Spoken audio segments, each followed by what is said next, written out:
introduce you to my friend Cornelia Davis. Yes. And she has an accent. And she has an accent because she grew up in Romania. And she's here to share with us today about what life is like under a socialist communist country. And Cornelia. Thank you. I have to say I do not like to speak in public, but I'll do my best. We're your biggest fan. I know, thank you. Yes. So, Myra knows when I came to Help International, and I asked her one time, I said, I don't understand why Americans want to go, why they like socialism. And I realized that they are not educated about the danger of socialism. But this is the first time somebody asked me to speak about it. Even though I'm very open, all my friends, Christian, non-Christian, liberals or Republicans, I tell them my experience, and they do not want to hear me because they think they can do it better. So when a system is broken, how can you do it better? That's pure arrogance. That's why I tell them, you are pure arrogant when you think you can do it better, because socialism or communism doesn't work anywhere in the world. You can try. Tell me one country. Oh, Sweden. Well, you don't know that Sweden is coming apart right now. Holland, it's a tiny country. You cannot make America function as a communist socialist country. So anyway, I will say just a little bit about Romania, so you know what some history. But then I will talk a little bit about my experience as a child in Romania, and then you can ask me questions, and I'll answer as much as I know. I do not think I know everything. So, Romania is about Oregon state size. It's an Eastern European country. It's the only country that speaks a Latin-based language. Romania it's a Romance language. We have a lot in common with Italian. Like Italians will say arrivederci, and we say la rivedere. You see the closeness? The Roman soldiers married local girls. And then after the Roman Empire went back to Rome, those soldiers stayed there. So we are very Italian, I should say. We do speak with our hands a lot. I'm trying very hard. I'm trying very hard to be calm. And when Wayne came to Romania, he was a missionary in Romania for 3 years. He knows the language. But at the beginning, he will ask me, why are those people fighting all the time? They're not fighting, they have a nice conversation, I used to say. He said, but they're talking like that, I know. They talk with their bodies a lot, so anyway. Romania had an excellent soil. So we had a monarch that was asked to abdicate, and he left the country. And then we had only one party. So the problem is when you have only one party, then they become powerful, and then they create the rules they want, and they mostly took the constitution from the Russians and imitated almost the same. So we had a lot of Russian influence. Russian took part of Romania, which is called Republic of Moldova, used to belong to Romania. See, it has different provinces. I was born up here in the mountains, right here at the border with Transylvania. So I live very close from Draculas Castle. I'll show you pictures. But the neighbors, you see, the neighbors are Hungary, Ukraine, North, then Moldova, the Black Sea, Bulgaria, and Serbia. So a lot of countries, neighbors, they are Slavic. So this is the only Latin-based country in the entire Eastern European bloc.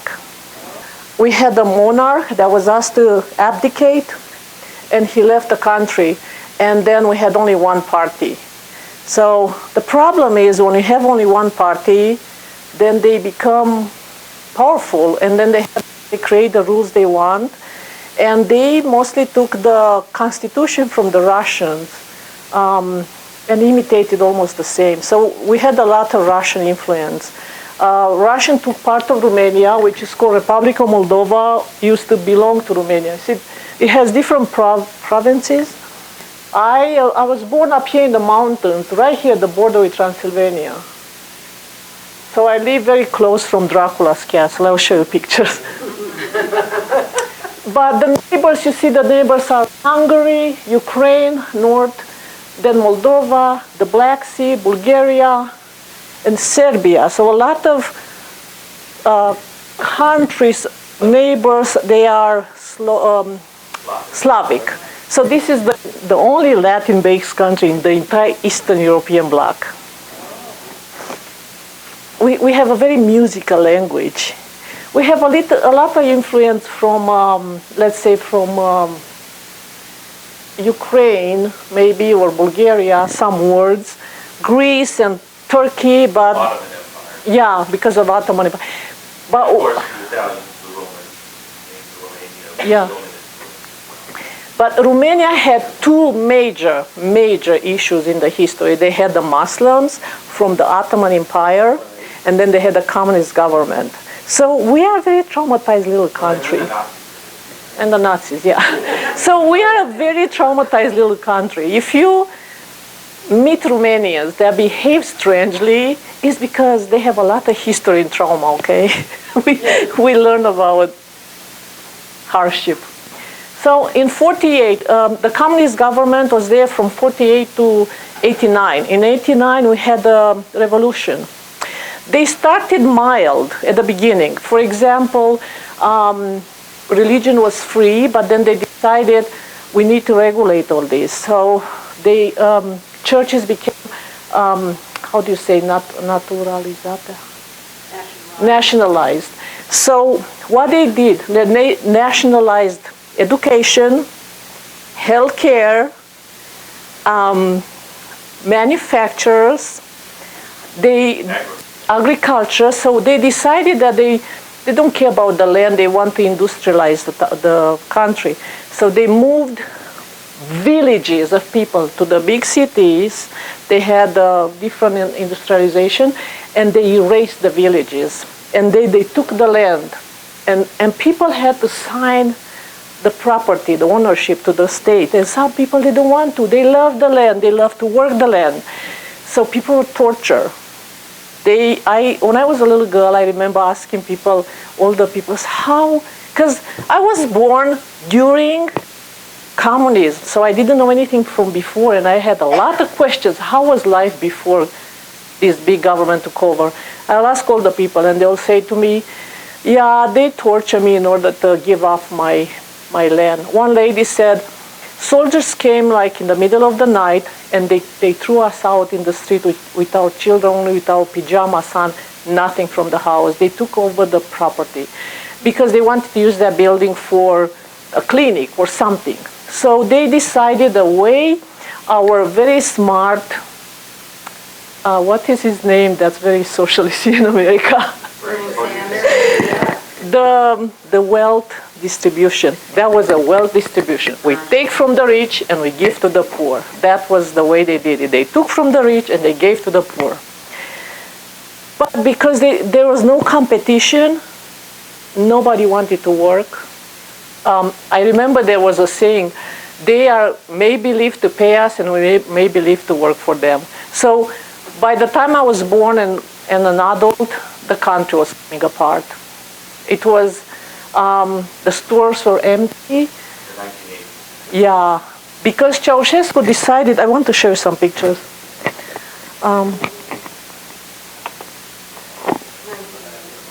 So this is Draculas Castle in Transylvania.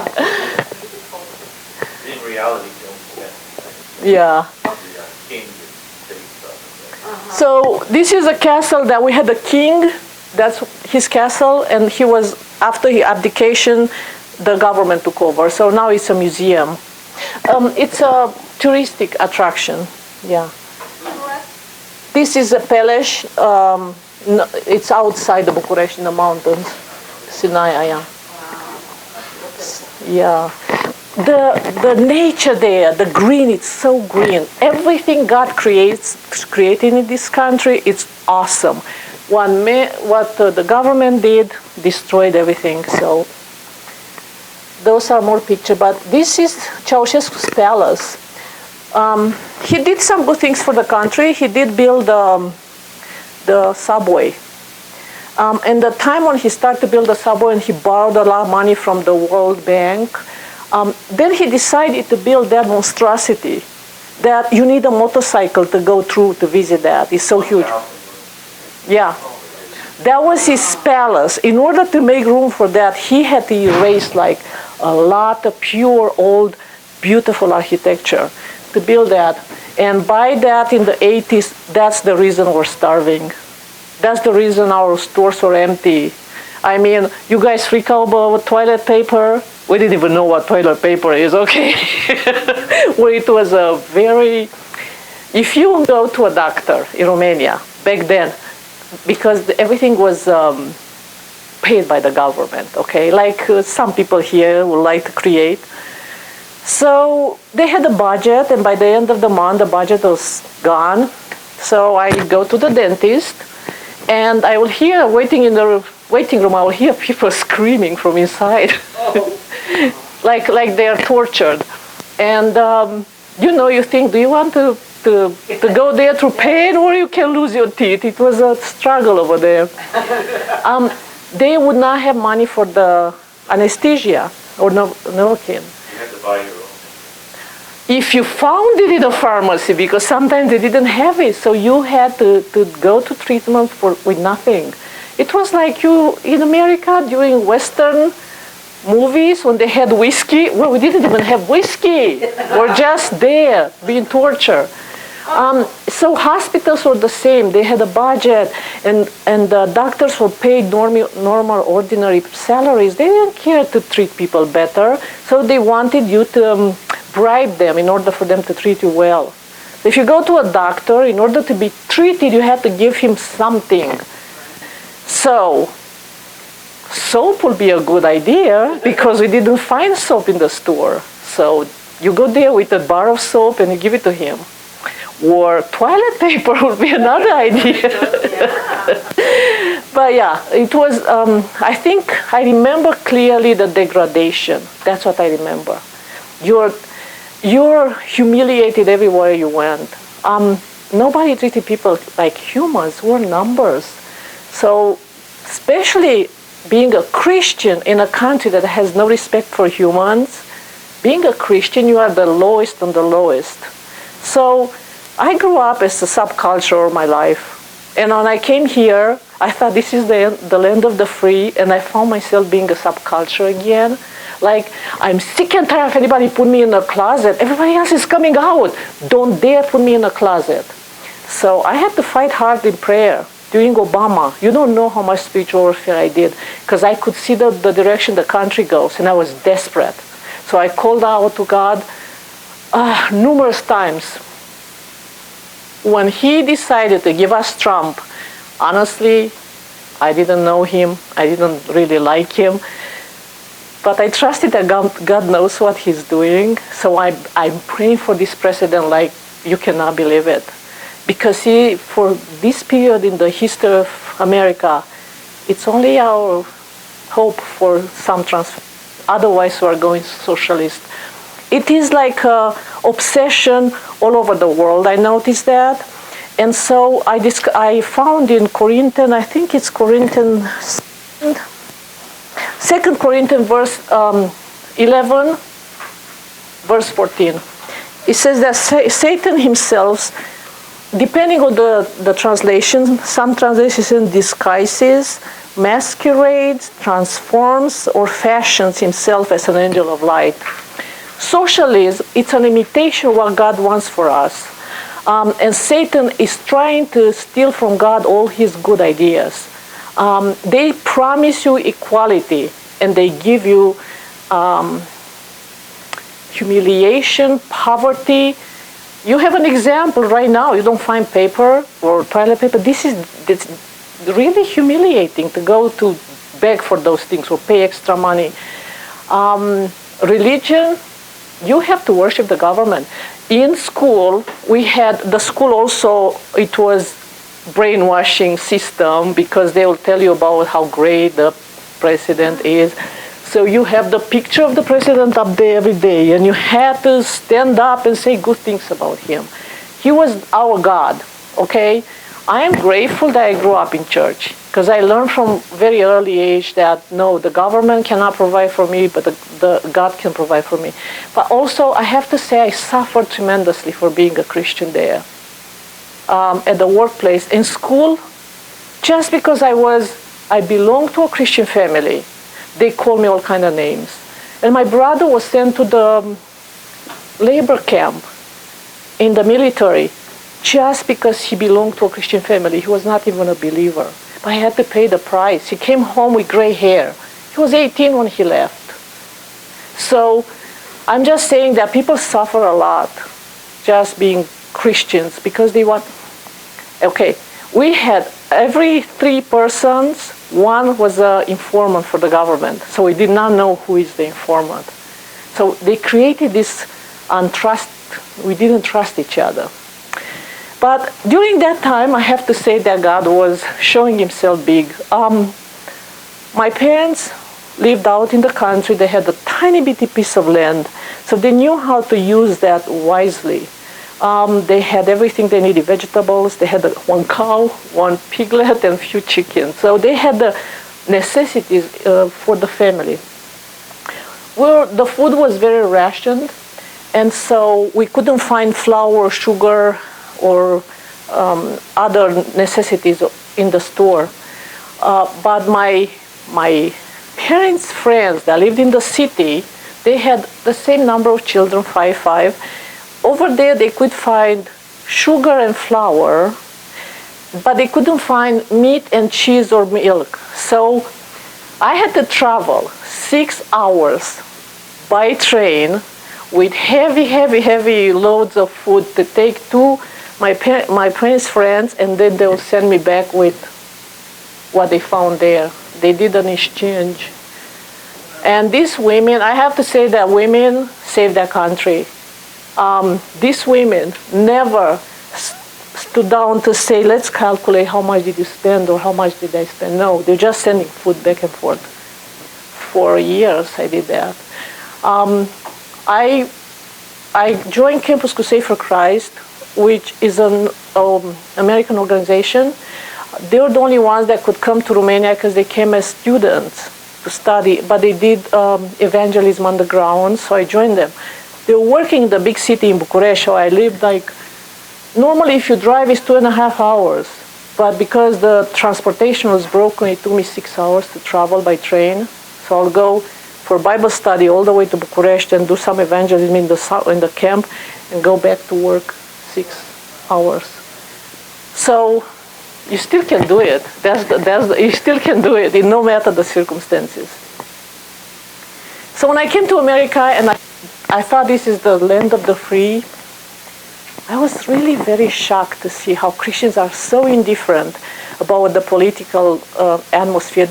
It was a separation of church.